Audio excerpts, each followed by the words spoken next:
اللہ کے بابرکت نام سے شروع کرتی ہوں جو بڑا مہربان اور نہایت رحم کرنے والا ہے۔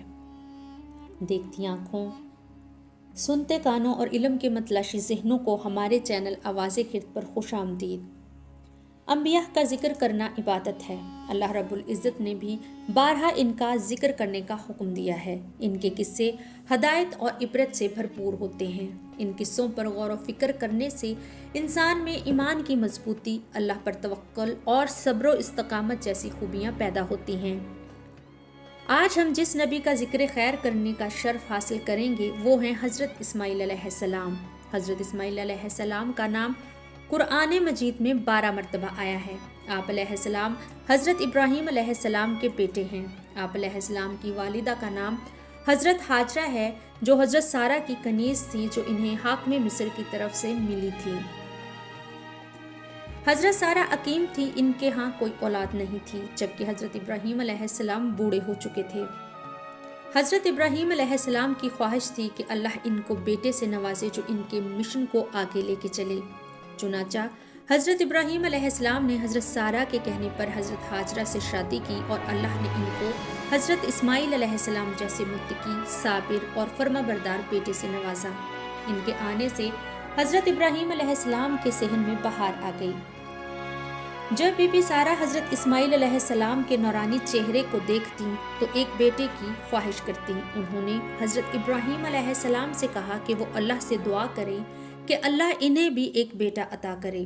حضرت ابراہیم علیہ السلام نے اللہ سے دعا کی جو اللہ رب العزت نے قبول فرمائی اور حضرت اسحاق علیہ السلام کی بشارت دی۔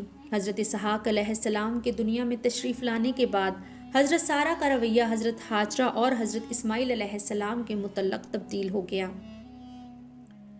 جب حضرت ابراہیم علیہ السلام حضرت اسماعیل علیہ السلام کے ساتھ لاڈ پیار کرتے اور حضرت ہاجرہ کے پاس بیٹھتے تو ان کا دل حسد کا شکار ہو جاتا اور وہ غمگین ہو جاتی۔ وہ کبھی کبھار حضرت ابراہیم علیہ السلام کے ساتھ بھی نامناسب رویہ اختیار کرتی، جس کی وجہ سے حضرت ابراہیم علیہ السلام نے بی بی ہاجرہ اور حضرت اسماعیل علیہ السلام کو مکہ کے دشت میں اللہ کے بھروسے اور حکم پر چھوڑ دیا۔ بی بی ہاجرہ نے پوچھا کہ کس کے سہارے اس بیابان میں چھوڑ کر جا رہے ہیں؟ آپ علیہ السلام نے کہا کہ اللہ کے سہارے۔ جب حضرت اسماعیل علیہ السلام کو پیاس لگی تو ماں پانی کی تلاش میں نکلی۔ اس بیابان کے گرد 2 پہاڑیاں صفا اور مروہ تھیں۔ بی بی نے پانی کی تلاش میں ان پہاڑیوں کے 7 چکر لگائے مگر پانی میسر نہ آیا۔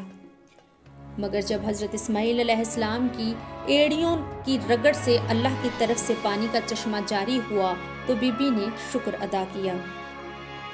اللہ کو اس بی بی کی یہ ادا اتنی پسند آئی کہ اسے حج کا رکن بنا دیا۔ اس بیابان کے قریب عرفات کے مقام پر ایک قبیلہ جرہم قیام پذیر تھا۔ ان لوگوں نے پرندوں کے غول اس چشمے کے مقام پر اڑتے دیکھے تو پانی کی تلاش میں ادھر آ نکلے۔ بی بی کو دیکھا تو پوچھا کہ آپ کون ہیں اور آپ کی داستان کیا ہے؟ بی بی نے اپنا تعارف کروایا اور سارا ماجرا بیان کیا۔ یہ قبیلہ آپ کی اجازت سے چشمے کے قریب آباد ہو گیا۔ حضرت ابراہیم علیہ السلام بھی ان سے ملنے کے لیے آتے جاتے رہتے تھے۔ سب لوگ بی بی ہاجرہ اور حضرت اسماعیل علیہ السلام کا بہت احترام کرتے تھے۔ ایک دفعہ حضرت ابراہیم علیہ السلام نے خواب دیکھا کہ وہ حضرت اسماعیل علیہ السلام کو ذبح کر رہے ہیں، تو آپ علیہ السلام نے اس کا ذکر حضرت اسماعیل علیہ السلام سے کیا تو انہوں نے کہا امر خدا کو بجا لائیں، آپ مجھے صابر پائیں گے۔ حضرت ابراہیم علیہ السلام آپ کو لے کر قربان گاہ کی طرف چل دیے۔ جب آپ علیہ السلام حضرت اسماعیل علیہ السلام کو لے جا رہے تھے تو شیطان ایک بزرگ کی شکل میں آیا اور بی بی ہاجرہ سے کہنے لگا کہ اپنے شوہر کو روکو، وہ تمہارے بیٹے کو قتل کرنے جا رہا ہے۔ بی بی نے کہا وہ اپنے بیٹے کو کیوں قتل کریں گے؟ اس نے کہا کہ ابراہیم کہتا ہے کہ ایسا کرنے کا اس کو اللہ نے حکم دیا ہے۔ بی بی نے کہا اگر خدا کا حکم ہے تو 1000 اسماعیل قربان، اور کچھ کینکر مار کر شیطان کو بھگا دیا۔ پھر یہ ابلیس حضرت ابراہیم علیہ السلام کے پاس گیا اور کہنے لگا کون باپ اپنے بیٹے کو قتل کرتا ہے؟ یہ رحمانی نہیں بلکہ شیطانی خواب ہے۔ حضرت ابراہیم علیہ السلام نے اس کو پہچان لیا اور اس کو کینکریاں مار کر بھگا دیا۔ اس کے بعد یہ حضرت اسماعیل علیہ السلام کے پاس گیا اور کہا کہ